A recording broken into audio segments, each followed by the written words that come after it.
ici au Congo, par rapport aux femmes, on les a. On a les femmes chimistes, on a les femmes agronomes, on a des femmes, il y a même des femmes aujourd'hui qui sont pilotes. Nous avons des femmes pilotes. Il faut que dans ces domaines, l'État fasse des avantages pour que plus de filles aillent dans ce domaine. Donc l'État doit, les autorités doivent s'ouvrir pour essayer de donner une passerelle aux femmes pour qu'elles puissent retrouver leur place. C'est la volonté. Il est question de volonté et je pense, je voudrais aller plus loin.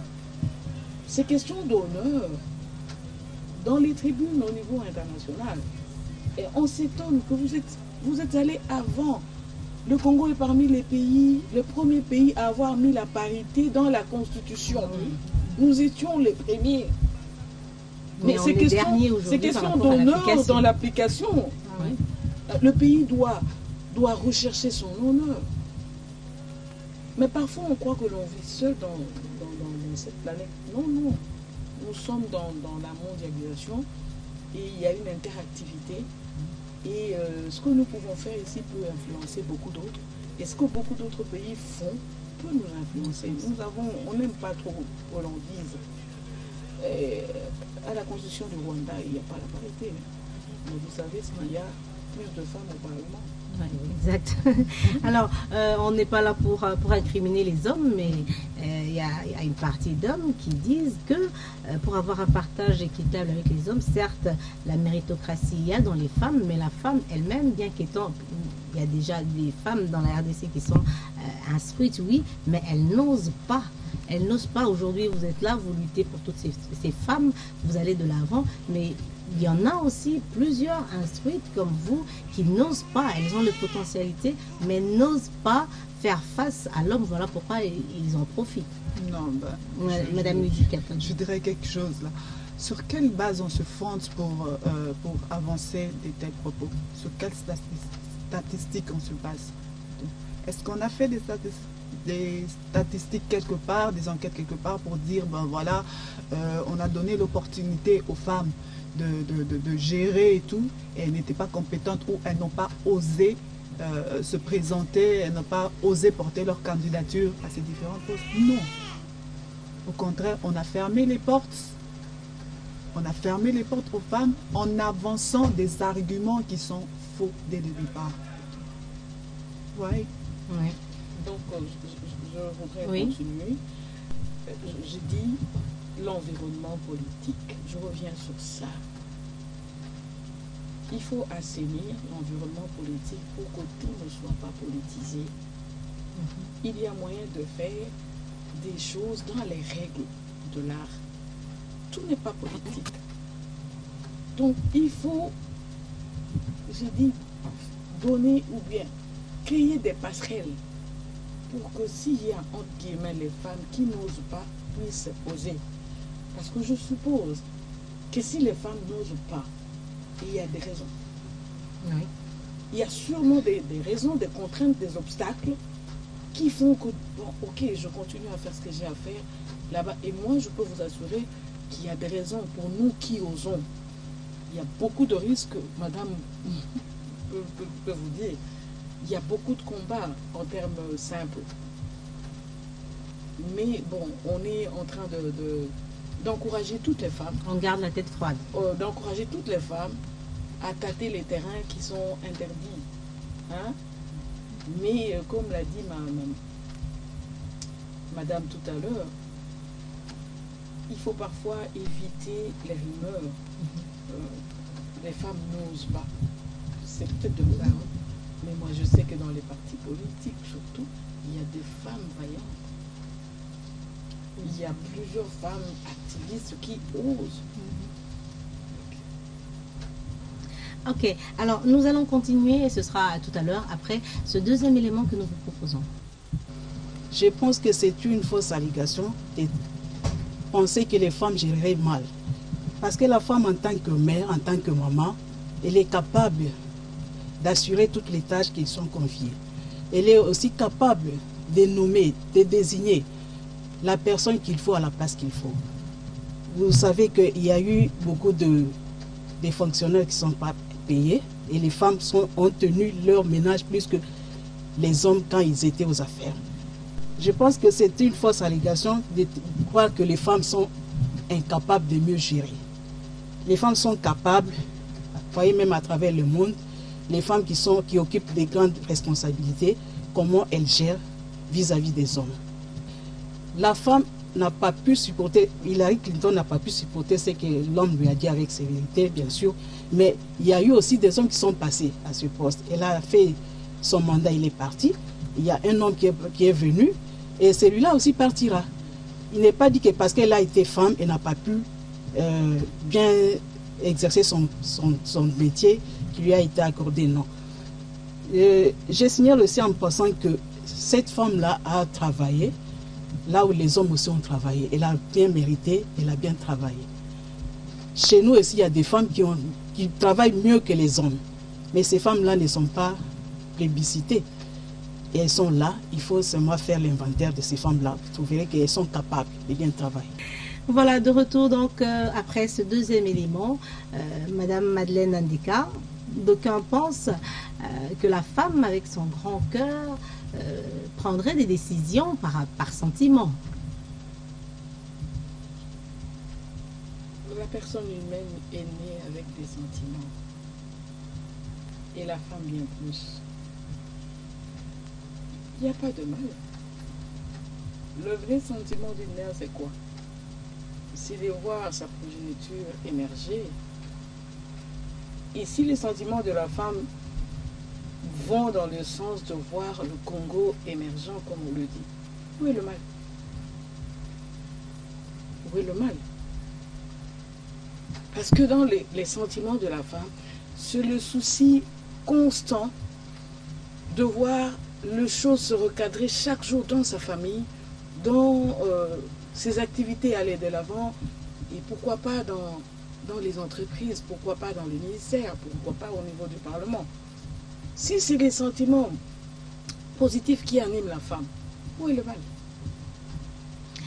Madame Bokachanga, à votre avis, vous êtes du même avis que Madame Madeleine? En tout cas, je ne peux pas avoir un avis contraire. Parce que les sentiments de la femme, vous dites que non, si la femme gère, c'est avec son grand cœur, avec les sentiments. Mais qu'est-ce qu'on recommande à tout homme pour avoir un grand cœur?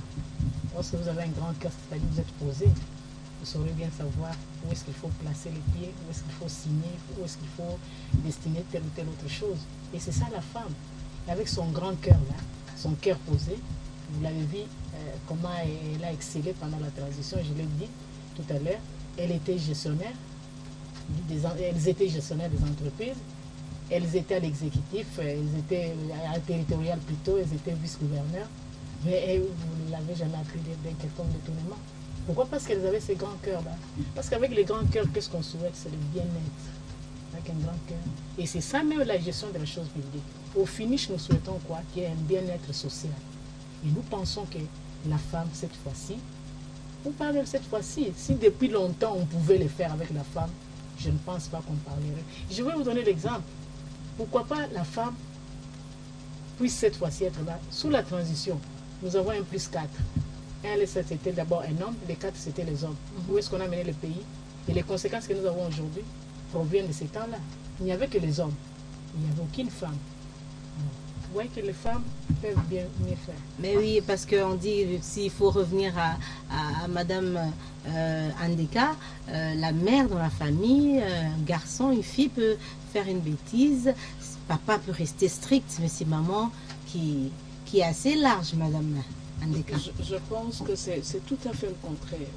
Le papa intervient sporadiquement. L'éducation, c'est souvent la mère. Et la mère propose des punitions, des sanctions qui sont valables et mesurées. Je ne vois pas une mère laisser du désordre dans la maison. Je ne vois pas, je suis mère, je sais ce que j'ai dit. Et je voudrais aussi aller dans le sens de Madame Honorine. Ce qu'on ne dit pas souvent ici dans ce pays, et c'est déplorable, pour qu'on ait eu la transition, il a fallu l'exigence des femmes à Sun City. Ça, on ne le dit pas.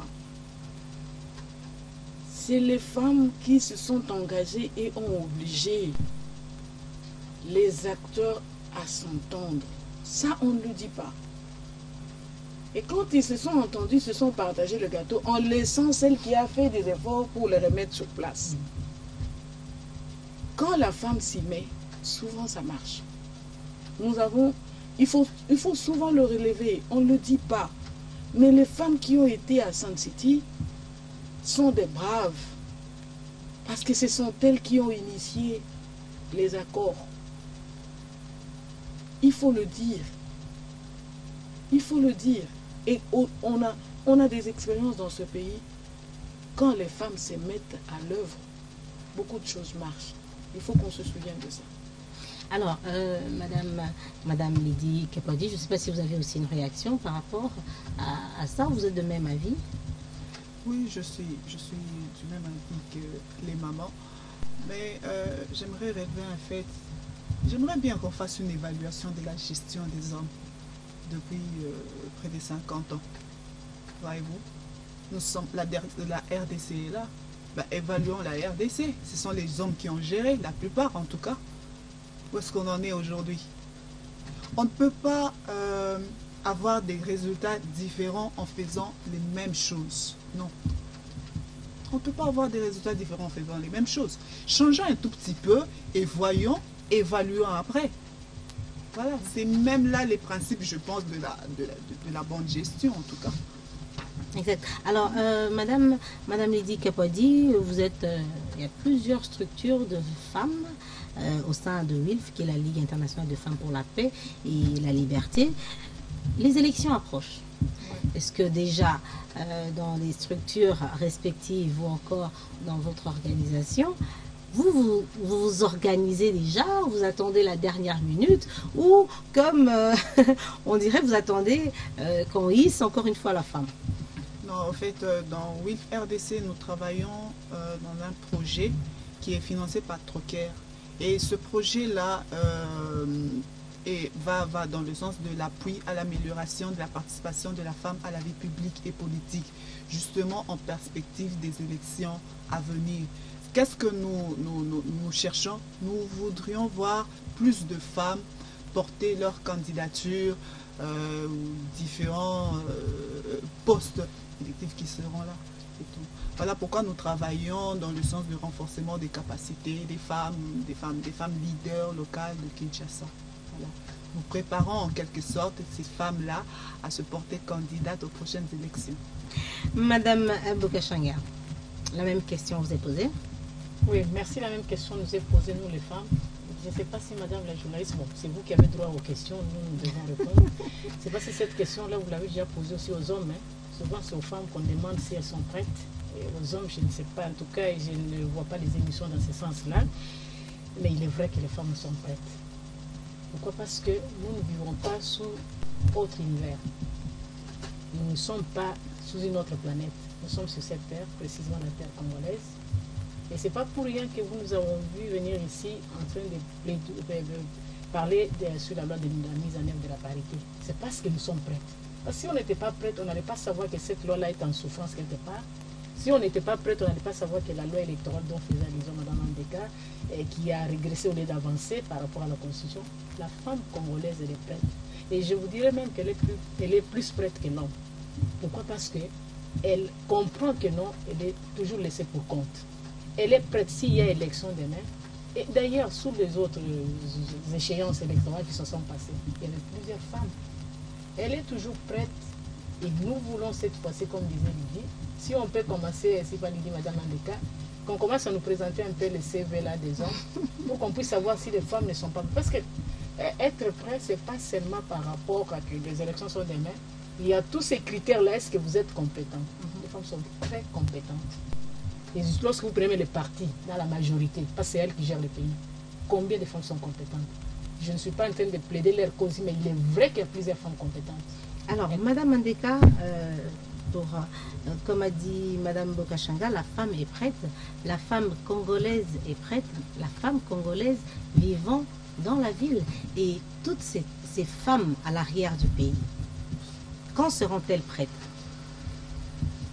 Ou sont-elles déjà prêtes? Il y a une interactivité, surtout nous les organisations de la société civile, pour pour réveiller ou réveiller les femmes qui ne sont pas dans les villes. Mais vous serez surpris, madame, vous serez surpris que les femmes que vous croyez ne se réveillent pas sont d'autant plus en train de travailler pour surprendre justement.